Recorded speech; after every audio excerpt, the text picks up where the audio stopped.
형제와 여러분 안녕하세요. 오늘은 1월 23일 수요일 인간의 실수에도 무효화되지 않는 언약이라는 제목으로 창세기 12장 10절부터 20절까지를 묵상합니다. 10절 그 땅에 기근이 들었으므로 아브라함이 애굽에 거류하려고 그리로 내려갔으니 이는 그 땅에 기근이 심하였습니다.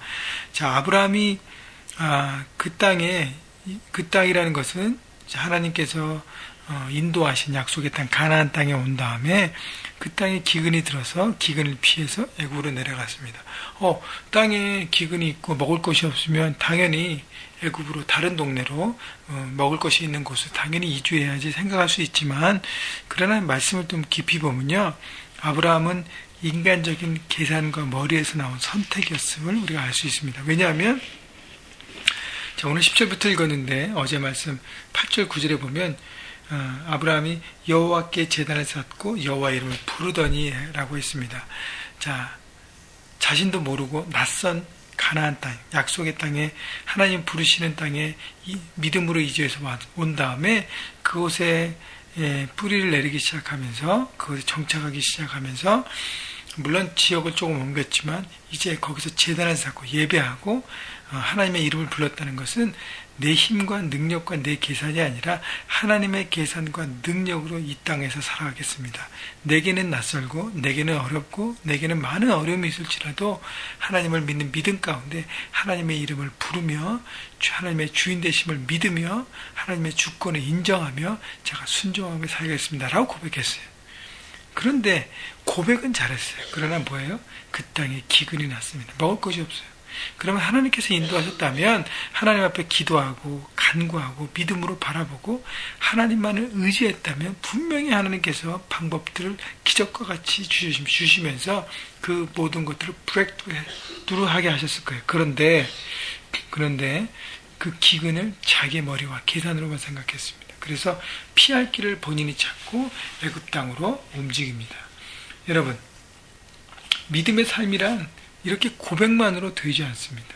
믿음은 선택이에요. 내가 삶의 현장에 가서 A와 B라는 길이 있을 때, 하나님의 길과 내가 스스로 선택하는 길이 있을 때 내가 선택해야 하는 것입니다. 여러분, 그렇기 때문에 우리 삶에서 예배 가운데 고백했다고 해서 거기에 머무르지 않고 고백뿐 아니라 우리 삶 가운데도 적용하고 움직이고 그렇게 해야 될 것입니다. 그렇기 때문에 아브라함이 믿음으로 살아가기로 결정하면서 고백은 잘했지만 삶 가운데 넘어졌습니다. 여러분, 이 넘어짐의 결과가 어떻게 되는지 보십시오. 11절, 12절, 13절 그가 애굽에 가까이 이르렀을 때에 그의 아내 사라에게 말하되 내가 알기에 그대는 아름다운 여인이라. 애굽 사람이 그들을 볼 때 이르기를 이는 그의 아내라 하여 나는 죽이고 그대는 살리르니 뭐라건대 그대는 나의 누이라 하라. 그러면 내가 그대로 말미암아 안전하고 내 목숨이 그대로 말미암아 보존되리라 하니라. 아브라함이 애굽으로 내려가면서 그곳에서 아내가 미모가 뛰어나기 때문에 그 사람들이 나를 죽이고 남편이 나를 죽이고 당신만을 취할 수 있기 때문에 내가 당신을 누이라고 여동생이라고 거짓말로 할 테니까 우리 그렇게 합시다. 그래서 당신과 내 목숨을 다 보존합시다. 여러분, 아브라함은 자기 하나 목숨을 건지려고 하나님의 신실한 부르심에 따라간 하나님의 축복의 통로인 것을, 자기가 어떤 위치인 것을 다 잊어버렸어요. 그러니까 비겁하게 거짓말하고 목숨만을 부지하려고 합니다. 여러분, 애굽 땅, 약속의 땅을 피해서 기근을 피해 하나님께서 주신 시험일 수 있는데 그것을 피하고 내 생각과 내 계산으로 맞지 않은 그 길을 가지 않고 내가 생각하기 편한 길로 애굽으로 피하고 갔던 아브라함이 어떻게 한 번 무너지니까 계속 무너지기 시작하는 거예요. 거짓으로 자기에게 닥친 두려움과 어려움과 고난과 환난들을 통과하려고 합니다. 아니라 다를까 14절 아브라함이 애굽에 이르렀을 때 애굽 사람들이 그 여인의 힘이 아름다움을 보았고 15절 바로의 고관들도 그를 보고 바로 앞에서 칭찬함으로 그 여인을 바로의 궁으로 이끌어들인지라. 자, 이제 정말 어려움이 왔습니다. 사라가 너무 예쁘다고 바로의 사람들과 바로의 왕, 바로의 사람, 애굽의 사람들과 애굽의 리더들과 바로 왕이 찍었습니다. 그래서 궁으로 데려갔어요. 여러분, 바로 왕이 사라를 자기의 아내로 맞으면 여러분 언약은 끝나는 거예요. 하나님께 주신 언약은 끝나는 거예요. 그때 17절 여호와께서 아브라함의 아내 사라의 일로 바로와 그 집에 큰 재앙을 내리시니라. 하나님께서 이제는 개입하십니다. 결정적인 생활에.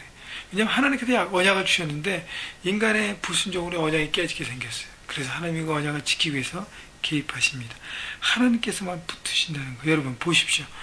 애굽의 왕 바로 당대 강력한 나라의 왕을 하나님께서 좌지우지하세요. 하나님이 주관하십니다. 하나님께서 이것을 통해서 아브라함에 가르치신 것은 뭐냐면 한 나라의 큰 나라의 왕도 그 나라의 전체도 내가 다스리고 주관한다는 것이죠. 나만 믿고 따라오는 믿음의 사람이 되라고 말씀하시는 것입니다. 여러분 그렇기 때문에 하나님은 아브라함의 넘어짐에 끝나지 않고 다시 한번 기회를 주시는 것이죠. 기회를 주시면서 깨닫게 하시고 경험케 하시는 하나님의 자세한 사랑을 우리가 볼 수 있습니다. 여러분 우리가 비록 믿음의 고백은 하고 삶 가운데 그것을 선택하지 않고 넘어졌을 때 하나님 우리에게 왜 넘어졌냐 하지 않으시고 또 다시 기회를 주십니다. 근데요 그 기회는 영원하지 않습니다. 기회는 한정적입니다. 하나님께서 기회를 주셨을 때 여러분 다시 일어나셔서 다시 한번 하나님의 믿음으로 선택하고 삶의 현장에서 그게 어렵고 힘들고 그것이 내 안에 정말 두려움이고 이것이 실패라고 생각할지 모르지만 그것이 하나님의 길이라면 선택하십시오. 그것이 눈에는 보이지 않지만 영원히 승리하는 길이 될 것입니다. 자, 그래서 18절 바로가 아브라함을 불러서 이르되 내가 어찌 나에게 이렇게 행하였느냐 내가 어찌 그를 내 아내라고 내가 말하지 않았느냐 내가 어찌 그를 누이라고 하여 내가 그를 데려다가 아내를 삼게 하였느냐 내 아내가 여기 있으니 이제 데려가라 하고 20절 바로가 사람들에게 그의 일을 명하매 그들이 그와 함께 그 아내와 그 모든 소유를 보내었더라. 하나님은 위기를 극복하게 하시고 오히려 전화위복이 되게 하셔서 애굽에서 많은 재산을 얻게 하게 하십니다. 왜냐하면 그것을 통해서 가나안에서 잘 살 수 있는 기반을 마련해 주신 것이죠. 하나님은 인간의 실수도 사용하셔서 하나님의 축복의 통로로 사용하는 아브라함의 삶을 복을 주시는 것입니다. 여러분 우리가 생각해야 될 것은 하나님의 이름을 부르는 삶, 하나님의 내 삶의 주인을 모신 삶은 고백만으로 되지 않는다는 거예요. 내가 삶의 현장으로 돌아갔을 때 거기서 우리는 온전한 선택을, 믿음의 선택을 끝까지 해야 하는 것입니다. 여러분 삶은 어려움들이 많습니다. 문제가 많습니다. 내가 핸들할 수 없는 많은 어려움들이 내 앞에 도사리고 있습니다. 그때에 여러분이 계산으로 살아가면 아무것도 할 수 없습니다. 내 계산이 안 되고 내가 바라볼 수 없고 정말 내가 어찌할 바를 모를 때 하나님만 의지하고 하나님의 길로 선택하십시오. 끝까지 하나님의 자리를 지키십시오. 용기 있는 삶, 그리고 모험을 거는 것, 그리고 바른 선택, 바로 믿음의 삶인 것입니다. 오늘 삶 현장에서 그렇게 용기 있는 선택을 통해서 여러분 승리하시고 하나님 나라를 일궈 가시는 믿음으로 살아가시는 여러분 모두가 되시기를 주님의 이름으로 축원합니다.